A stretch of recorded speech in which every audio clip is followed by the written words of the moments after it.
And welcome to Viewpoint. And today we have tag teaming with us Cable Access 12. So you might very well see a video of today's program on Cable Access 12 in Dunkirk. But the real guests here on the program this morning, we have 1st Ward Councilman Don Williams and 4th Ward Councilman Mike Civiletto on the show. Gentlemen, welcome to Viewpoint, and a lot to talk about, but I think one of the issues we want to tackle a little bit, there is a march taking place this Saturday, March for Our Lives, and it deals with the school shootings that we're seeing around the country. Of course, I think the school shooting that seems to have drawn so much attention was the one in Florida about a month ago. And gentlemen, your thoughts on this march and the issues that remain unresolved today. The Chautauqua County Women's Action Group is heading up this march on Saturday in the city of Dunkirk. Unfortunately, I won't be able to be there. My family's taking a trip to Florida. We're getting on a plane early Saturday morning. I would love to be there. It's quite sad that this is Mike and my third month in a row being on the radio, and yet it's also the 3rd month in a row that just before we're on the radio, there's been a school shooting somewhere. This last one didn't have the high numbers as the last ones did. But there's something needs to happen. I'm not for taking guns away from people, but I also don't see a need for people to have an assault rifle.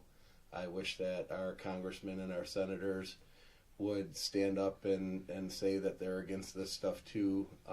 Listen to the people that are going to be out there on Saturday. They're going to be around this whole country saying the same thing.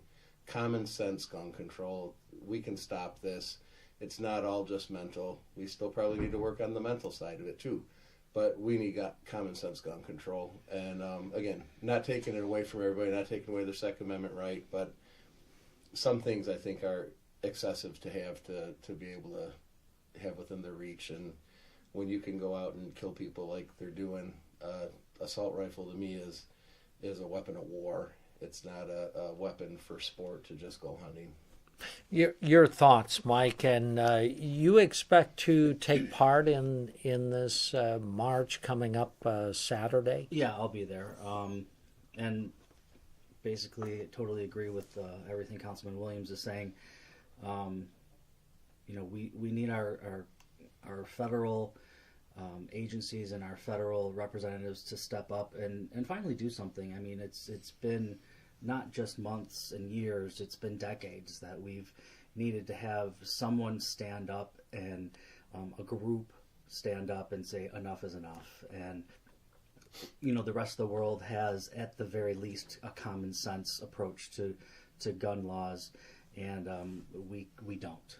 So we try to blame mental health, and let's be serious. Look around the entire world, and mental health is a problem in the entire world. Humans are humans; they all have mental health problems, and yet the United States is the one that is trying to blame the mental health problem on the gun.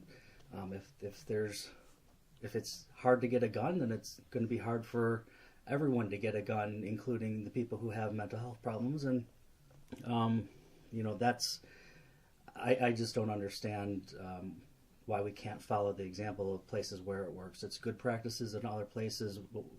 We do it in businesses. Why can't we have good practices in the United States? So. What do you say to folks, though, that feel that guns are not the issue here, that mental health perhaps is a bigger issue that is overriding this? What message do you have for them?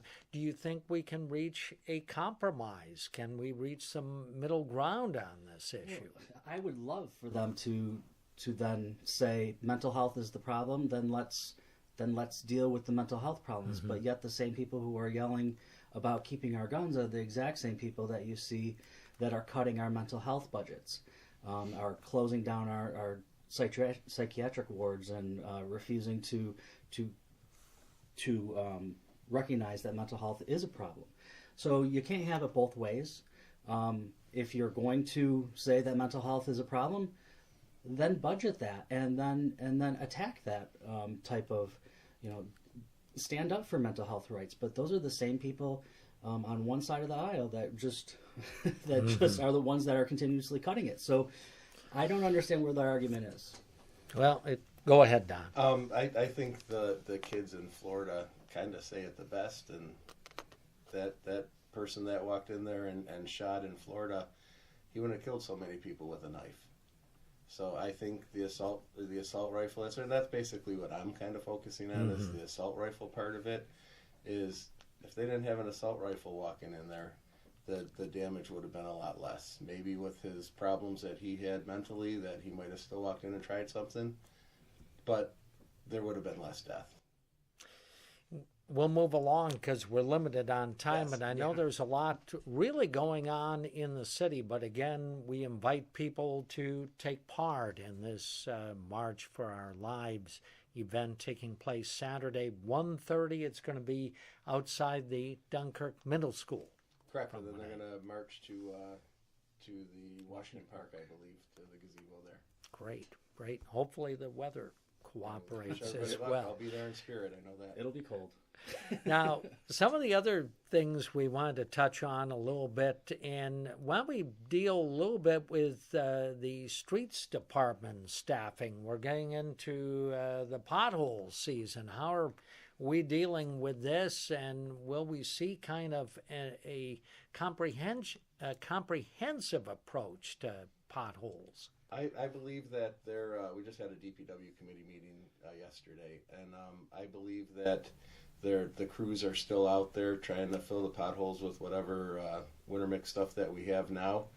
I don't believe that the blacktop plants open up until early to mid-April, so once that happens, then I think then we'll have the crews out there. You mentioned staffing, and one thing I brought up yesterday at the DPW committee meeting was I feel we're very understaffed in the streets department, and I believe to be more efficient, hats off to the guys that are there, they do a great job, but I think the only way that we could be more efficient is to give them more help there in labor and people and hands doing the job, and not just seasonal. I think we need people doing potholes, cutting trees, and I also think we need more people when it comes to winter and plowing the streets and taking care of the snow removal, because when they said that there's a 6.5 hour time to do a route, that's too long.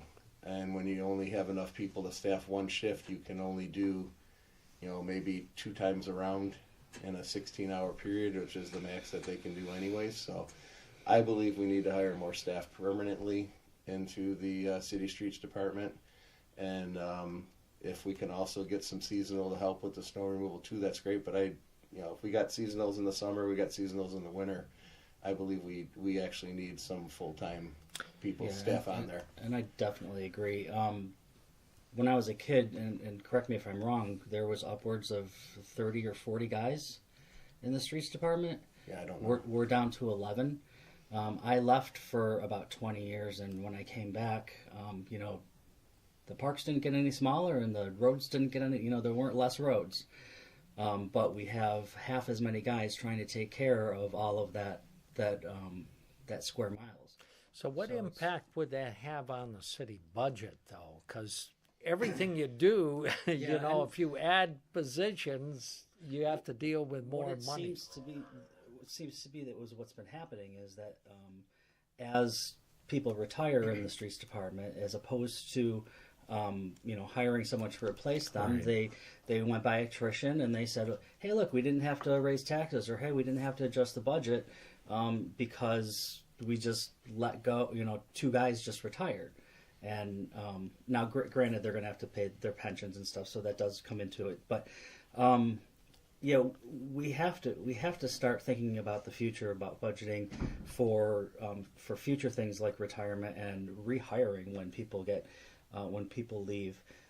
because this is unsustainable, and the amount of money that we're spending on overtime because of that, and the lack of services that we're experiencing because of that, could really make up for that money that that we're going to have to spend extra to hire more people. So it's kind of a balance, right? A balancing act. I mentioned yesterday at the DPW committee meeting, just so that they all knew that when it comes to budget time, I'm going to be pushing. I would like to see more staff hired before winter, before we get the next winter. Yeah, because we have no snow, idea. Snow season for 2018-19 winter, and that'll be right around budget time, and I'm going to be pushing for that. And from what it sounds like, Councilman Civiletto will be I'll be pushing for that too. I wasn't here for the last budget negotiations. I sat in on them, but of course it was before I was elected, and I ran unopposed, so they did let me sit on it just to see how the process went. But I didn't have a voice, so this year I'll have my list and I'll have a voice.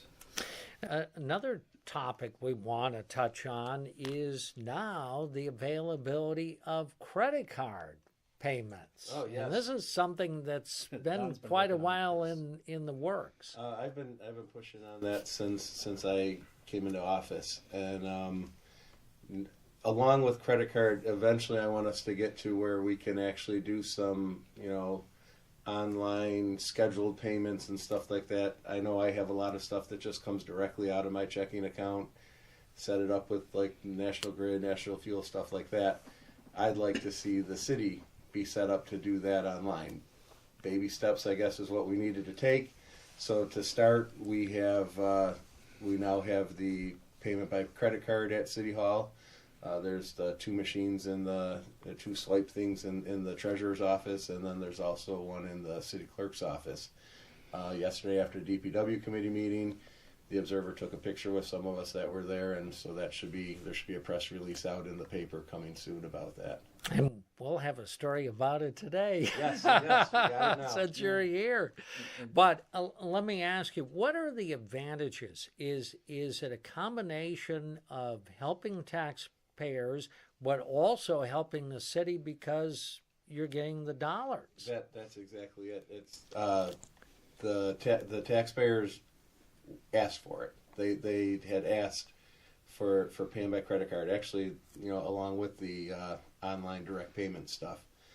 And when they pay and they have it more accessible to pay different options, then yes, the taxes get paid quicker and the money flows a lot better through City Hall, so that we can pay our bills then too. So I think it's a plus all the way around for those that choose that option. Yeah, and this opens the door to a lot of different things that we aren't even able to think about. One, it's going to be great for the snowbirds who go down south and want to pay their taxes through the website, or even right now it's going to be a little easier. They can call and give credit card over the phone. But eventually, when we get to all these steps where you have a credit card over the internet and over the website, then you can also get into things like the parking meters. I mean, I know this is one of my issues from years ago, but if we do have to get rid of these parking meters because they were actually installed in the 50s and 60s, one of the things we can do is we can have solar powered blocks that you put your credit card in, it spits out a number, and then you put it on your car and you're done. And you don't have to carry around change. We don't have to. The city doesn't have to do anything. Everything comes automatically into the city's coffers, and you're not having to waste police officers' time and parking meters or maids or whatever. But just it opens up these doors to different things that we could do that we aren't able to do now. Yesterday, I talked to a person who lives in England, and he actually. On his streets, he can open up an app on his phone and reserve a parking spot and pay for it and zoom into that parking spot when he gets there. Maybe that's down the road. Wrapping up today's program, Mike, I know you wanted to touch a little bit on zombie houses. Yes. The Economic Development Department has put out a zombie house survey, which, with the help of volunteers throughout the community and through a grant, we put out we had a company put out an extensive review of where our housing stands in the city, and it's house by house, neighborhood by neighborhood. And if you wanted to see that and make any comments about it, there's a website. You can go to choosingdunkirk.com.